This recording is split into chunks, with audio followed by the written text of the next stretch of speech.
Hi, I'd just like to give you a couple of examples of what can happen when your blog is hacked and the kind of attacks that are happening to sites on a daily basis.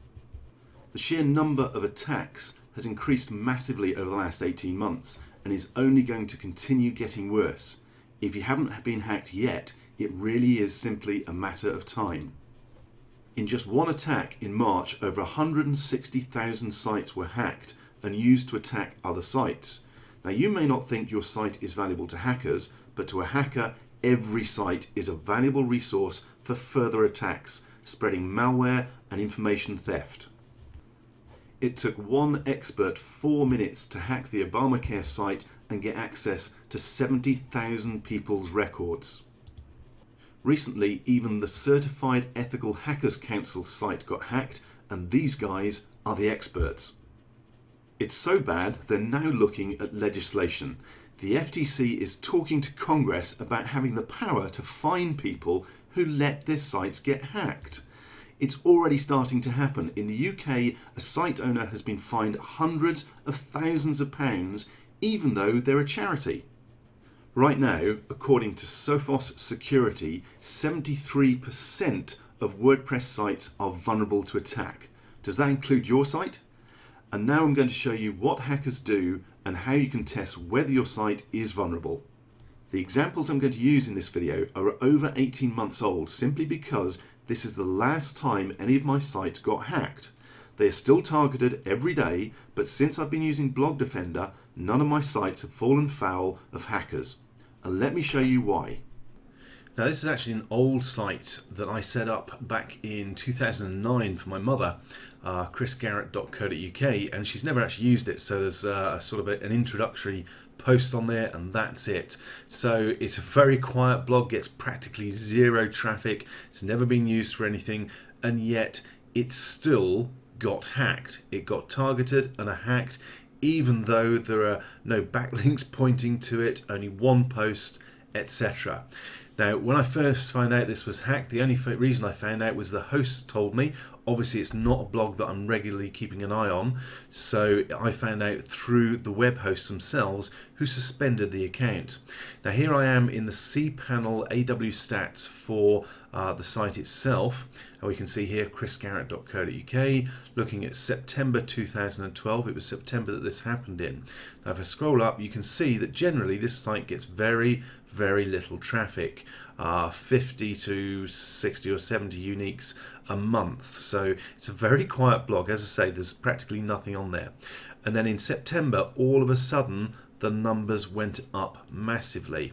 And you can see here, 7th, 8th, 9th of September, suddenly they were doing 400 visits a day, 700 visits a day, 300. That would have probably been higher again, except that's when the account got suspended.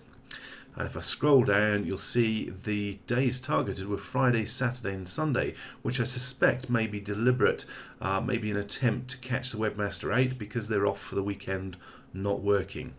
Okay, let's scroll down a bit further and have a look at what was actually going on. Okay, here's the important bit, the page's URLs.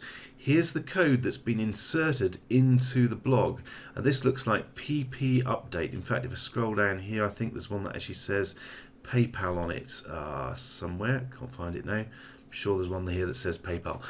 Basically, what this looks like it's being used for is a landing page for a phishing trip to get people to put in their PayPal email address and password to grab that, steal it, and basically hijack their PayPal account. Okay, so you can see how important this is. This site effectively now will have a bad reputation. I'm going to have to put in requests with Google and Yahoo and Bing to get it re-included in the index, because it most likely will have been dropped.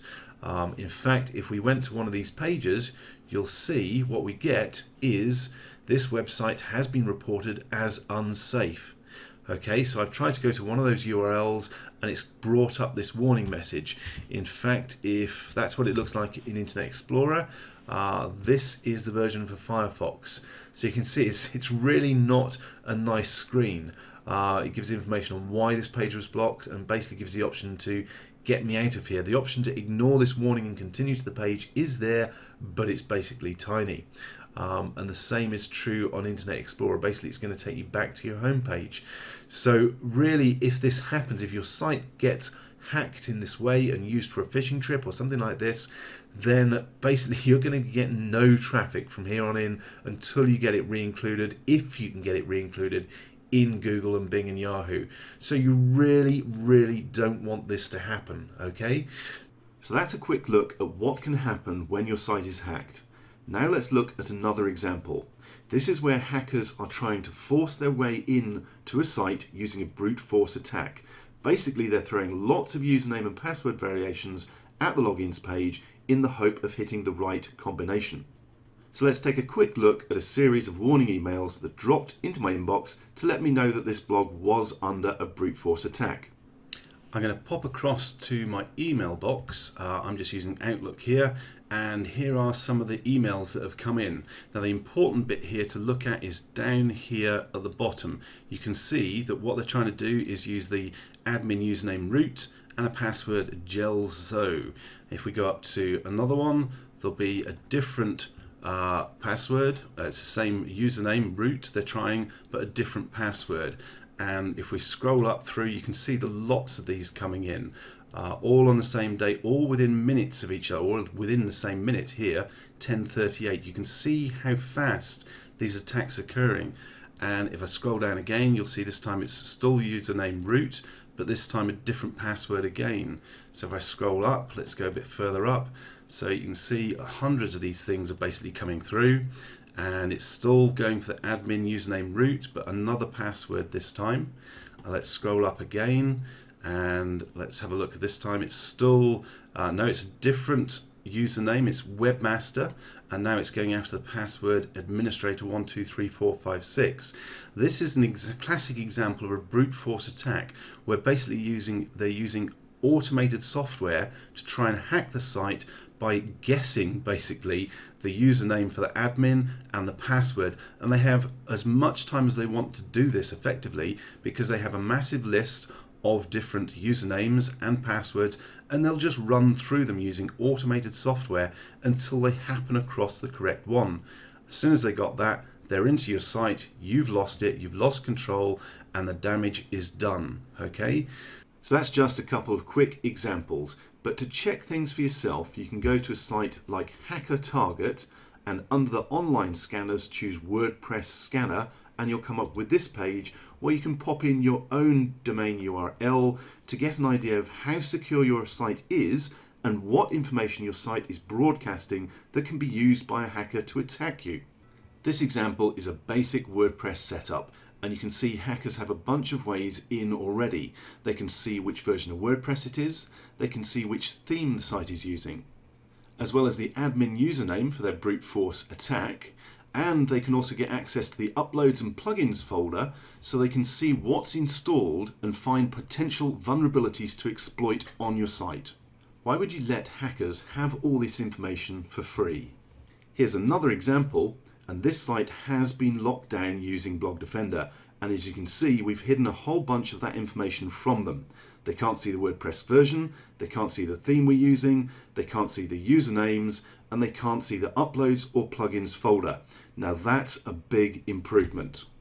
Not only this, but BlogDefender will also show you how to protect your site from spammers, hackers, fake bots, botnets, data miners, and other scumbags who want to ruin your business. And that's exactly what BlogDefender shows you, in simple to follow step-by-step videos, all using free plugins and bespoke tools to make sure your WordPress site is secure. Grab BlogDefender today and learn how to lock down your site before it's too late.